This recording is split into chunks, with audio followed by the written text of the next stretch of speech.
What made you say, yep, I'm going to jail? I was working night security at the children's hospital when I heard crying from the NICU. Not baby crying, adults sobbing. It was 2:30 a.m. on a Tuesday. The hallways were eerily quiet except for the constant hum of medical equipment and distant beeping. I'd been doing this job for 3 years, and unusual sounds always put me on edge. The NICU was supposed to be restricted access only during night hours. I found this woman in scrubs hunched over an incubator, shaking. She looked up at me with tears streaming down her face and whispered, "I can't do this anymore." She was maybe mid-40s, had that exhausted look healthcare workers get after too many double shifts. Her badge said Lydia Mora, RN, and she'd clearly been crying for a while. Her mascara was completely smeared, eyes bloodshot. That's when I noticed her hands were positioned over the baby's breathing tube. My blood went cold. This wasn't just a nurse having an emotional moment. Her fingers were literally hovering inches from the ventilator connection, trembling. The baby was tiny, couldn't have weighed more than 3 pounds, hooked up to machines that were clearly keeping her alive. This nurse was having some kind of breakdown, and I'm watching what looks like an attempted murder in real time. I immediately stepped toward her, trying to keep my voice calm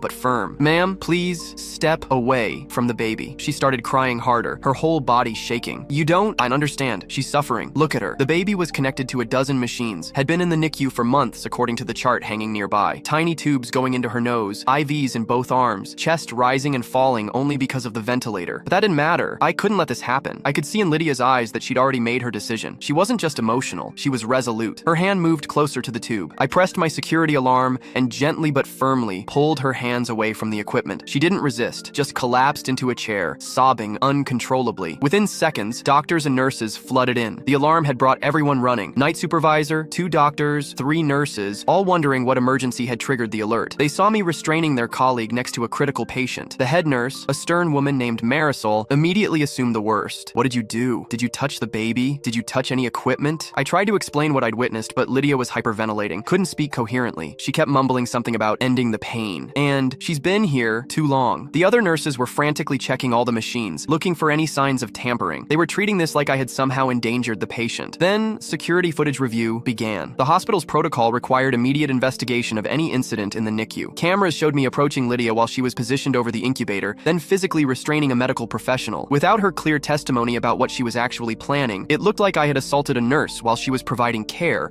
to a critically ill infant. The police arrived within 10 minutes. Hospital administration was furious. This was their worst nightmare. Any incident involving a security guard and medical staff near a patient could result in massive liability. The detective who interviewed me kept asking the same questions. Why did you put your hands on the nurse? What made you think she was doing something wrong? Are you qualified to judge medical procedures? Finally, after 2 hours in an interrogation room, Lydia was stable enough to tell them the truth. She'd been planning to disconnect the baby's life support because she couldn't bear watching the suffering anymore. I didn't stop a murder. I stopped a mercy killing by a nurse who'd lost hope.